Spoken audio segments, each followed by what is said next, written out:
어떤 사람이 약속 시간이 늦어서 과속을 하며 차를 몰고 있었습니다. 한참을 달리고 있는데 단속 카메라가 딱 눈에 들어온 거예요. 깜짝 놀라서 재빨리 속도를 줄였는데 자신의 차가 지나갈 때 단속 카메라가 찰칵하면서 촬영음을 내는 것입니다. 너무 억울한 거죠. 카메라 보고 그래도 속도 딱 줄였는데 분명히 규정 속도 밑으로 들어갔다고 생각했는데 카메라에 찍힌 거예요. 근데 이 사람이 정말 호기심이 많았던 사람이었던 것 같아요. 그 바쁜 와중에도 다시 한번 돌아가서 속도를 낮춘 다음에 다시 카메라 있는 곳을 지나가 본 겁니다. 그런데 이번에도 찰칵 단속 카메라에 또 찍히는 게 아니겠습니까? 오기가 생겼는지 이번에는 속도를 최대한 낮춘 다음 그 앞을 한 번 더 지나갔대요. 그랬더니 이번에도 또 찰칵하고 단속 카메라에 찍히는 소리가 나는 것입니다. 며칠 후에 이 사람이 벌금구치소 3장을 받았는데 거기에 이렇게 적혀 있었습니다. 안전벨트 미착용.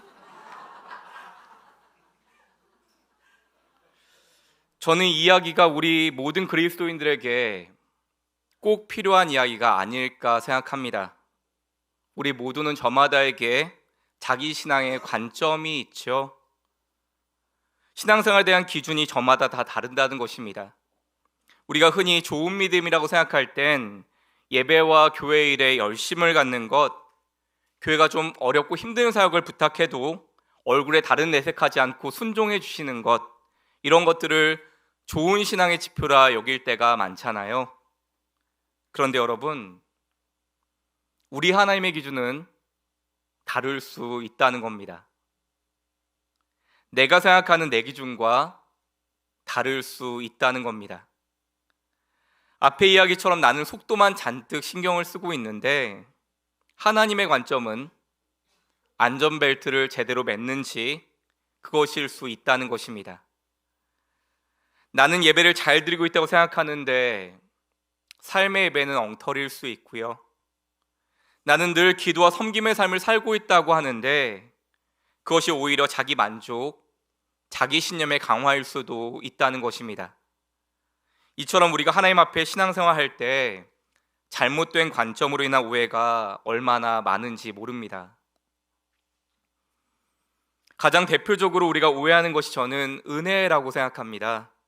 여러분, 이번 가을 사경회에서 은혜 많이 받으셨습니까? 정말 은혜 많이 받으셨어요? 아멘. 많은 분들이 은혜를 이렇게 말씀하시더라고요. 앞으로도 이런 시간이 좀 많았으면 좋겠다. 내년에도 이런 사경회가 꼭 있으면 좋겠다. 말씀 후에 더욱더 충분히 기도하고 찬양할 수 있는 시간이 있었으면 좋겠다. 그리고 어떤 분은 그렇게 말씀하시더라고요. 목사님 아픈 거 빼고는 다 좋았다는 말씀도 하셨어요. 저 역시 동감합니다. 마찬가지였어요. 저도 귀한 강사님들 말씀 전해 주실 때마다 꼭 맛있는 빵 하나를 아껴 먹는 것처럼 그렇게 귀하게 말씀을 받았거든요. 사랑하는 여러분, 이번 가을에 정말 은혜 받으셨습니까? 그렇다면 여러분, 은혜 받는다는 게 뭐죠? 우리 은혜 받았다, 은혜 받는다, 은혜 받고 싶다 말하는데 은혜 받는다는 게 뭐죠? 우리가 일반적으로 생각하는 그 은혜 받은 모습들이 있잖아요. 말씀을 듣고 찬양 부를 때 가슴이 뜨거워지고 기도 시간 후련하게 눈물 흘리며 기도하는 것, 이렇게 하면 정말 은혜 받은 것입니까? 반대로 내가 후련하게 기도하지 못하고 눈물 흘리며 나가지 못했다면 그날 그 예배는 은혜 받지 못한 것일까요? 그럼 우리 하나님의 은혜에 대한 기준과 관점 역시 그와 동일할까요? 오늘 본문은 하나님이 기뻐하시는 은혜를 우리에게 이렇게 전하고 있습니다. 야고보서 1장 21절입니다. 그럼 야고보서는 우리에게 어떤 게 좋은 신앙인지, 참된 경건은 무엇인지 알려주고 있는 책입니다. 야고보서 1장 21절 한 절인데요, 함께 읽어보겠습니다. 그러므로 모든 더러운 것과 넘치는 악을 내버리고 너희 영혼을 능히 구원할 바 마음에 심어진 말씀을 온유함으로 받으라. 아멘. 사랑하는 여러분, 하나님께서 기뻐하시는 은혜의 시작은 하나님의 말씀을 온유함으로 받는 것입니다. 그 말씀이 우리를 모든 더러운 악에서 영혼을 구원할 능력이 되기 때문입니다. 마음에 심어진 말씀을 무엇으로? 온유함으로 받으라.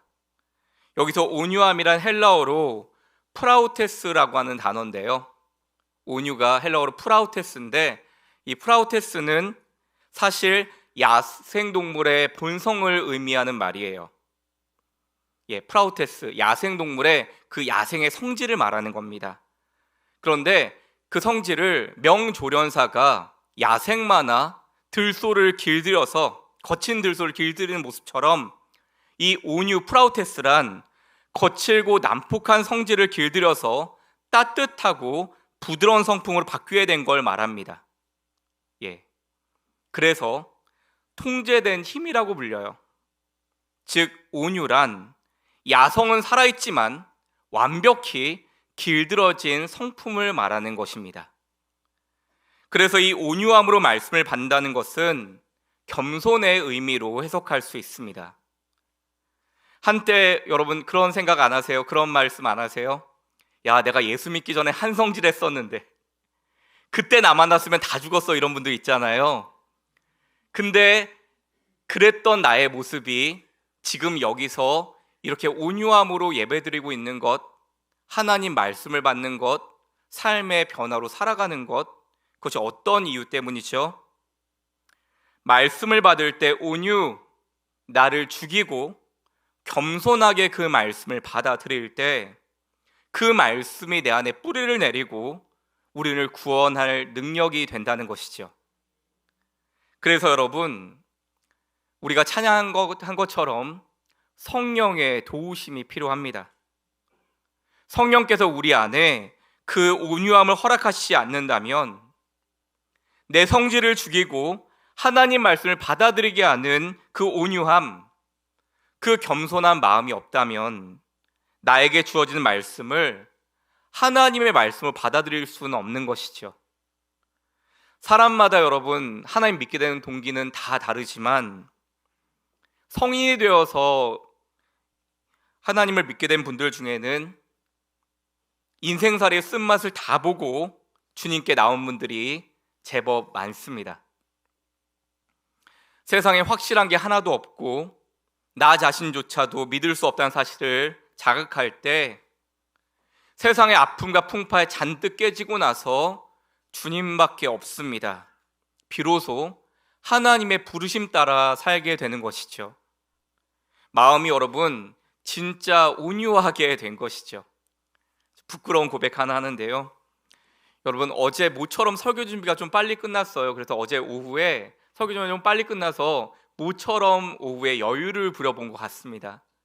그런데 여러분 어제 밤에 무슨 일이 있었냐면요, 제가 알레르기 비염이 있는데 갑자기 비염이 막 도지는 거예요. 그래서 제가 어제 코를 200번 풀은 것 같아요. 계속 풀면 여기가 빨개지겠다 싶어서 계속 물로 풀고 막 그랬습니다. 그러다가 안 되니까요, 휴지를 2개 뽑아서 코에다 끼워놨었어요. 금방 젖는 거죠. 맑은 콧물이 계속 나오니까. 그래서 제가 그런 생각했어요. 오늘 새벽 2시까지 이러다가 내일 말씀을 전할 수 있겠나? 코에 여기 휴지 꽂고 설교하면 여러분 집중 안 될 거 아니에요, 그쵸? 그래서 제가 하나님께 기도했어요. 하나님, 저를 불쌍히 여겨주옵소서. 하나님이 도와주지 않으면 제가 예배도 드릴 수 없고 말씀도 전할 수가 없네요. 주님, 저 좀 도와주세요. 근데 여러분 아직 콧물 안 흐르고 있거든요. 하나님의 은혜인 줄 믿습니다. 마음이 진짜 온유하게 되는 것이죠. 어쩔 수 없이 겸손하게 되는 거죠. 거칠고 자기 중심적이었던 그 성질을 내려놓고 말씀을 온유하게 하나님의 말씀으로 받아들이면서 내가 주인이 아닌 하나님이 내 인생의 주인이십니다, 순종의 삶을 살기 시작하는 것입니다. 사랑하는 여러분, 하나님을 알아가는 만큼 우리는 반응합니다. 아는 만큼 믿게 됩니다. 믿는 만큼 내 삶이 변화됩니다. 그렇게 하나님의 자녀답게, 하나님의 백성답게 하나님의 형상이 회복되어 가는 과정, 그것이 진짜 은혜인 줄 믿습니다. 사랑하는 여러분, 그렇게 은혜는 온유하게, 겸손하게 말씀을 내 안에 품는 것으로 시작합니다.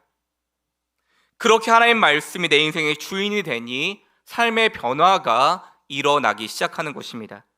그것이 진짜 은혜죠. 삶의 변화. 여러분, 설교의 목적이 뭘까요? 그냥 좋은 말씀을 듣는 것인가요? 아니요. 여러분, 설교의 목적은요, 삶을 변화시키는 데 있습니다. 삶을 변화시키지 못하는 설교라면 죄송해요. 그날 설교는 망한 거예요. 저 같은 목회자가 언제 가장 절망하냐면요, 말씀 아무리 들어도 사람 변하지 않더라, 이런 이야기 들을 때 가장 마음이 아픕니다. 사랑하는 여러분, 부족한 저를 위해서도 기도해 주세요. 저와 목사님들이 전하는, 저와 교역자들이 전하는 설교를 통해서도 우리 모두의 삶에 변화가 일어나게 해달라고 기도해 주십시오. 우리 또 역시 그렇게 기도하면 좋겠습니다. 전해주시는 말씀을 온유함으로 받아서 주님, 삶의 변화가 있게 하여 주옵소서.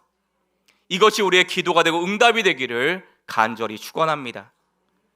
오늘 야고보서가 이 말씀을 전하고 있는 이유는 당시에 많은 그리스도인들이 예수를 믿는다고는 하는데, 복음을 들었다고는 하는데 삶의 변화가 없었던 거예요. 복음을 듣기는 들었지만 삶의 태도로는 삼지 않았다는 걸 알려주고 있는 것입니다. 그 모습은 마치 이런 모습이에요. 이어지는 본문 22절에서 24절입니다. 한 절은 제가, 한 절은 여러분이 24절 같이 읽습니다. 너희는 말씀에 행하는 자가 되고 듣기만 하여 자신을 속이는 자가 되지 말라. 누구든지 말씀을 듣고 행하지 아니하면 그는 거울로 자기의 생긴 얼굴을 보는 사람과 같아서 제 자신을 보고 가서 그 모습이 어떠했는지를 곧 잊어버리거니와. 여러분, 오늘 본문은 말씀을 듣기만 하고 행하지 않는 사람을 가리켜서 거울로 자기의 생긴 얼굴을 보고는 금방 잊어버리는 사람과 같다라고 이야기합니다. 이게 과연 무슨 말일까요? 거울로 자기 얼굴 보고 금방 잊어버리는 사람은 뭘 말하는 걸까요? 여러분, 우리가 거울을 왜 보죠? 거울 왜 봐요? 여러분의 잘생기고 예쁜 얼굴 보려고 보시잖아요. 머리나 옷, 얼굴 같은 자신의 매무새를 살피려고 보잖아요. 어디 머리는 오늘 괜찮나? 옷은 삐뚤어지지 않았나? 이런 거 살피려고 보잖아요. 그런데 여러분, 만일 거울을 보다가요, 머리에 오물이 묻어 있어요. 얼굴에 뭐가 묻었습니다. 그럼 어떻게 해야 돼요? 거울을 보고 닦아내고 정리해야 되죠. 그러려고 매무새를 살피려고 거울을 보는 거잖아요. 그런데 오늘 말씀에 나오는 거울을 보고 곧 그 모양을 잊어버리는 사람이란, 거울로 자신의 매무새를 확인했음에도 여기 이마에 뭐가 묻었네, 머리에 뭐가 묻었네, 이걸 확인했음에도 닦지 않고 그냥 그 자리를 뜨는 겁니다. 잊어버리는 거예요. 곧 그 망가진 모습을 잊어버리고 마는 사람과 같다고 하는 것입니다.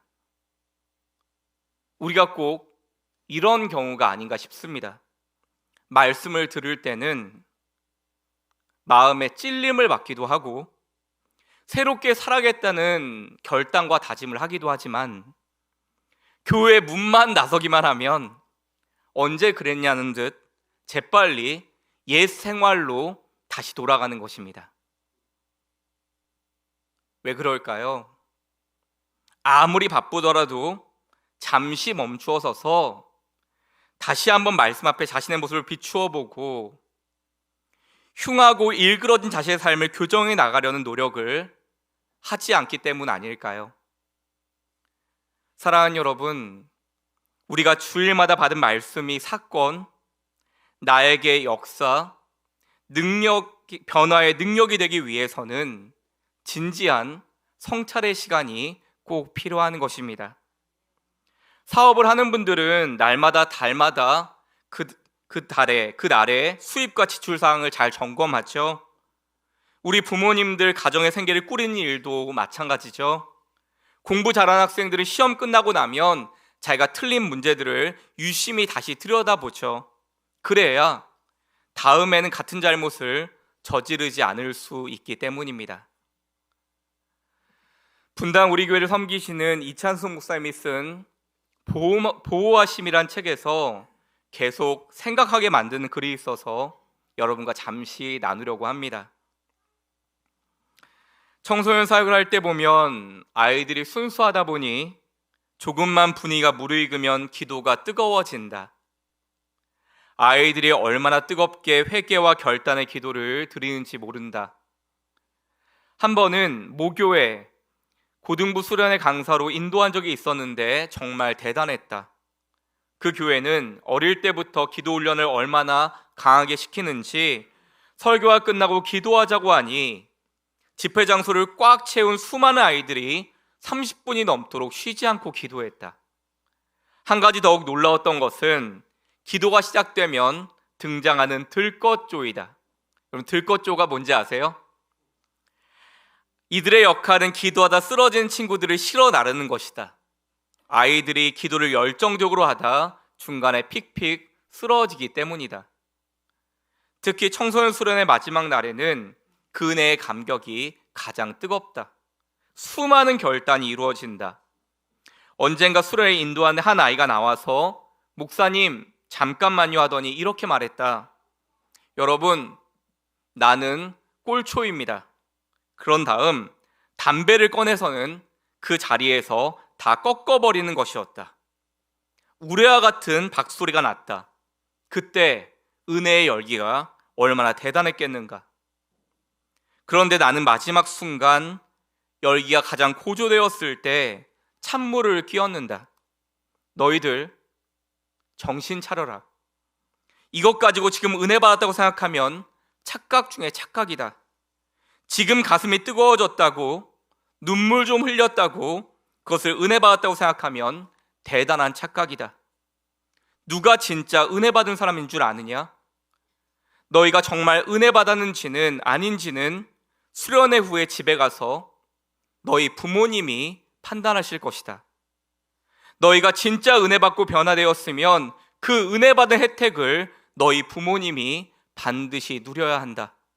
그렇지 못하면 그 은혜는 가짜다. 청소년기에는 감정 충동이 얼마나 격렬한가. 수련회 때 담배 꺾는 아이들 대부분이 3일 안으로 다시 담배를 피운다. 그때 버린 담배를 아까워하면서 말이다. 이제 우리가 가지고 있는 은혜의 개념을 바꿔야 한다. 내가 은혜 받았다면 그 은혜의 혜택을 나와 가까운 내 가족, 내 친구, 내 직장 동료, 내 주변에서 함께하는 사람들이 누려야 한다. 그렇지 않으면 그 은혜는 가짜다. 우리는 공부해서 남주고 은혜 받아서 남주는 인생이 되어야 한다. 은혜 받을수록 더 탐욕적이 되고 더 남을 무시하고 더 폐쇄적이 되는 것은 잘못된 것이다. 은혜 받으면 남주는 것이다. 은혜 받으면 베푸는 것이다. 우리 아내가 예수를 믿더니 불같던 성격이 완전히 바뀌어서 지금은 온유한 성격이 됐어요. 그 예수가 도대체 어떤 분인지는 몰라도 뭔가 대단한 분인 것 같아요. 믿지 않는 남편의 입에서 이런 고백이 나와야 한다. 남편들도 마찬가지다. 동네 아줌마들에겐 친절하면서 자신의 아내는 무시하고 상처를 주는 남편들이 많다. 은혜 받은 남편들이여, 물질적 폭력만이 폭력이 아니다. 언어 폭력이 더 큰 상처를 줄 수 있다. 이제 달라져야 한다. 내가 받은 형통의 복, 은혜의 복을 온 가족이 누려야 한다. 사랑하는 여러분, 이찬수 목사님은 지금 진짜 은혜에 대해서 말씀하고 있습니다. 진짜 은혜란 내 삶에 흘러야 하는 것이라 말씀합니다. 은혜는 내 삶에 흘러가는 것입니다. 눈물 흘리고 감동받는 게 진짜 은혜가 아니라 그 말씀 한 구절이, 그 은혜 하나가 내 삶을 통해서 흘러가는 거, 그 은혜를 내 주변, 내 친구, 내 가족, 내 직장 동료, 내 주변 사람들이 느끼게 되는 것이 진짜 은혜라 말씀하고 있는 것입니다. 그렇다면 제가 한 번 더 여러분께 질문해 보겠습니다. 여러분, 이번 가을 은혜 받으셨습니까? 진짜 은혜 받으셨습니까? 한 가지 이야기를 들려드릴게요. 2010년도에 우리나라에서 학력 위조 논란이 크게 이슈가 되었던 때가 있습니다. 아마 기억들 하실 거예요. 신정아 씨부터 해서 학력 위조 논란이 크게 이슈가 되었던 때가 있었죠. 당시 유명 가수 중에 에픽하이라고 하는 힙합 가수가 있었는데 그 멤버 중에 타블로라고 하는 가수가 있었습니다. 지금도 있죠. 예능에서 주로 똑똑한 브레인 역할을 하는 가수였고요. 인기가 참 많았는데 미국의 스탠포드 대학을 나와서 굉장히 공부를 잘한 인재구나라는 것도 많이 알려졌습니다. 근데 그때 네이버 카페에 타진요라고 하는 카페가 개설됐어요. 타진요가 뭘까요? 타블로에게 진실을 요구합니다. 왜 이런 카페를 만들었냐면 이 카페를 만든 이들은 타블로가 미국 본토인도 입학하기 어려운 그 학교에서 3년 반 만에 영문학 학사와 석사학위를 마친 뒤에 그 커리어로 가수 활동하는 것이 미심쩍다는 이유로 타진요란 카페를 만들어서 조직적으로 의혹을 제기한 겁니다. 당시 이 사건의 파장이 어느 정도였냐면요, 경찰이 아니라 검찰이 수사를 할 정도로 사회적으로 참 심각한 사건이었어요. 그 시기 한 방송국에서는 타블로 스탠포드를 가다라고 하는 다큐멘터리를 방영했습니다. 이 다큐는 타블로라는 가수가 진짜 학력을 위조했는가 이걸 조사하기 위해서 제작진과 타블로가 함께 스탠포드 대학을 진짜 방문한 겁니다. 그래서 타블로의 지도교수를 만나고요, 학교 관계자 담당자를 다 만났어요. 이 제작진과 타블로가. 그리고 심지어 타블로가 학교 다닐 때 함께 했던 친구들, 인근 사람들, 동문들, 그런 사람을 일일이 만나서 인터뷰하고, 그렇게 해서 이제 모든 의혹이 다 풀렸다, 그런 내용의 방송이 나갔습니다. 그럼 이제 정말 다 끝난 거 아닌가요? 그리고 그 방송이 나간 뒤 얼마 뒤 검찰에서 공식 수사 결과를 발표했는데, 조사해보니까 타블로는 스탠포드 대학을 졸업한 것이 사실이다. 여기 이 정도 나왔으면 객관적인 자료는 다 나온 거 아니에요? 그래서 제가 너무 놀랐던 것은 그럼에도 불구하고 여전히 안 믿는 사람들이 있더라는 겁니다. 검찰 수사 발표에도, 공중파에서 다큐멘터리를 방영해도 우리는 못 믿는다. 그거 방송의 교묘한 짜집기 아니냐. 요새 누가 검찰 조사를 믿냐. 그러면서 여전히 못 믿는 사람들이 많더라는 겁니다. 이런 분위기를 감지했는지 타블로가 인터뷰에 나와서 눈물 흘리면서 이렇게 얘기하더라고요. 못 믿는 게 아니라 안 믿는 거잖아요. 증거가 없어 못 믿는 게 아니라 안 믿기로 작정했기 때문에 안 믿는 거 아니냐고 그렇게 울면서 얘기하는 거예요.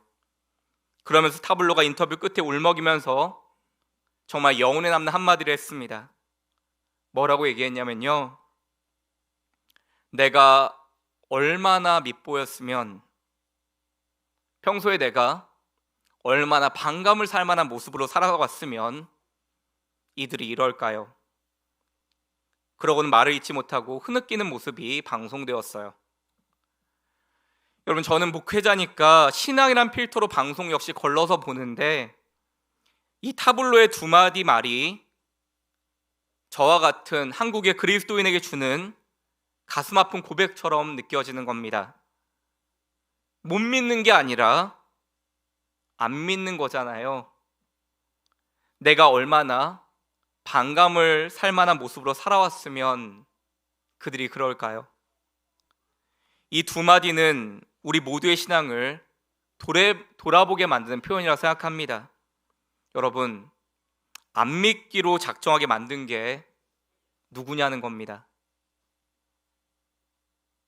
더 이상 어떤 증거를 갖다 댈까요? 내가 진짜 은혜 받았다는데 내가 직접 그 은혜를 경험하고 눈물도 흘렸다는데, 내가 만난 하나님을 경험과 은혜를 얘기하는데도 그들은 안 믿어주는 거예요. 그러니까 못 믿는 게 아니고 안 믿기로 작정한 거예요. 그런데 여러분, 지금 이 타블로의 억울한 모습이 은혜 속에 살고 있다고 하는 지금 저와 여러분의 모습, 우리의 모습은 아닌가요? 어떻게 하면 믿지 않는 우리 남편에게, 우리 자녀들에게, 우리 이웃에게 은혜를 전할 수 있을까요?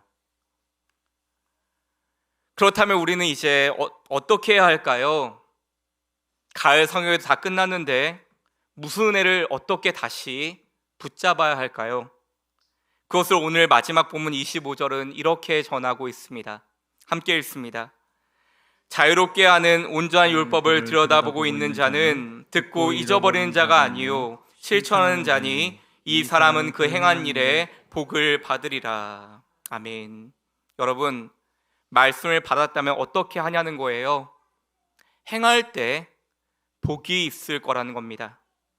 내가 받았던 말씀, 받았던 은혜를 다시 온유하게, 겸손하게 품으라는 것입니다. 지난 5주간 가을 사경에서 받았던 귀한 은혜의 말씀을 다시 꺼내어 보고 온유하게 내 성질을 복종시켜 그 말씀에 순종해 보자는 것입니다. 혹시 지난 사경회에 함께하지 못하셨거나 은혜가 아쉬웠던 분은 지금 이 시간에 나에게 도전이 되고 은혜가 되는 그 말씀을 찾아서 붙드시면 됩니다. 여러분, 다니엘 기도도 좋고요, 예수 읽기도 좋습니다. 다른 은혜되는 목사님 설교도 괜찮습니다. 그런데 나에게 도전되고 지금 와닿는 그 은혜의 말씀, 그 하나의 말씀에 순종하여 이번 한 주를 살아보자는 것입니다. 여러분, 제가 부교육자로 사역할 때 가구점을 하시는 한 집사님과 권사님 부부가 계셨어요. 제가 사업장 신방 가서 그때 알게 됐는데, 가구점 하시는 분들은 거기서 식사를 안 하신다는 걸 알게 됐어요. 냄새가 배기 때문에 매장에서는 식사를 안 하신대요. 그래서 아침을 든든하게 먹고 퇴근해서 저녁을 든든하게 드신다고 합니다. 그래서 늘 아침 식사를 거하게 먹고 든든하게 먹고 나오는데 항상 시험에 드는 거예요, 남편 집사님이. 왜냐하면 거하게 먹는 것까지는 좋았는데, 그때까지 분위기가 좋았는데 항상 출근할 때가 되면 현관 앞에서 늘 자기가 기다려야 되는 겁니다. 아내 준비가 늦어서. 그래서 늘 출근만 싸우고 그것이 서로 마음을 힘들게 했는데, 이 남편 집사님 하루는 성경을 읽다가 빌립보서 2장 3절을 읽었대요. 그 말씀에서 이 말씀의 은혜를 받았습니다. 오직 겸손한 마음으로 각각 자기보다 남을 더 낮게 여기고, 겸손한 마음으로 남을 더 낮게 여겨주는 게 예수님 마음이구나, 이걸 알았대요. 그래서 그 마음으로 매일 다투는 아내를 다시 한번 바라봤답니다. 그때 깨닫게 된 게 있어요. 그동안은 안 보였는데 아내가 왜 늦는지가 그때 알게 된 겁니다. 아침을 거하게 맛있게 잘 먹은까지는 좋았는데 자기는 그때 이제 마저 씻고 준비 못한 거 준비하고 바로 준비하려고 현관으로 나갔는데 아내는 뭐 하고 있어요? 정리하고 설거지하느라 늦는 거예요.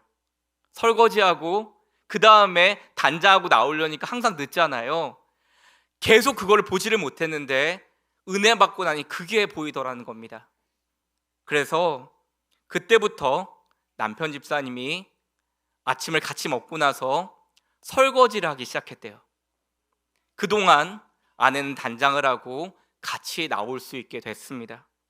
더 이상 싸우지 않게 된 것이죠. 사랑하는 여러분, 거창한 이야기를 하려는 게 아닙니다. 진짜 은혜란 내 삶에 흘러야 하는 것이라 말씀드렸어요.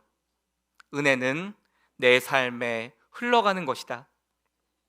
그 말씀 한 구절이, 그 은혜 하나가 내 삶에서 나를 통해 흘러가서 그 은혜를 내 주변, 우리 가족, 내 직장 동료, 나와 함께하는 사람들이 느끼고 경험하게 되는 것이 진짜 은혜인 줄 믿습니다. 말씀을 맺으려고 합니다. 사랑하는 여러분, 다음 주일 무슨 주일이죠? 너무 추운데 늦게 하는 거 아니냐고 생각하시지 않으세요? 총회에서 정한 추수감사주일은 11월 셋째 주가 맞습니다. 그래서 처음 시작하는 교회에서 총회에서 정한 그 주일도 한번 지켜보고 싶어서 이때로 정해서 이번에는 그렇게 지킵니다. 여러분, 추수감사절은 지난 한 해의 시간을 돌아보면서 은혜를 주신 하나님께 감사하는 절기죠. 추수감사절이 되면 보통 앞에 예쁘게 과일로 이렇게 꾸며놓고 우리 함께 하나님께 영광 돌리며 예배하잖아요. 그런데 여러분, 그렇게 멋지게 데코하는 것도 참 중요하지만 이번 추수감사절에는 우리의 진짜 은혜가 흘러갔으면 좋겠습니다. 여러분의 진짜 감사가 삶의 자리에 흘러갔으면 좋겠습니다. 우리의 가족과 일터 삶의 자리에서 받은 은혜가 흘러가는 추수감사절 되시길 축복합니다. 그리고 교회적으로는 우리가 받은 은혜를 감사로 함께 모았으면 좋겠습니다. 하나님이 기뻐하신 일에 우리 교회의 은혜가 흘러가게 하면 참 좋겠습니다. 오늘 야고보서 1장의 마지막인 27절엔 이런 말씀이 있습니다. 함께 읽겠습니다.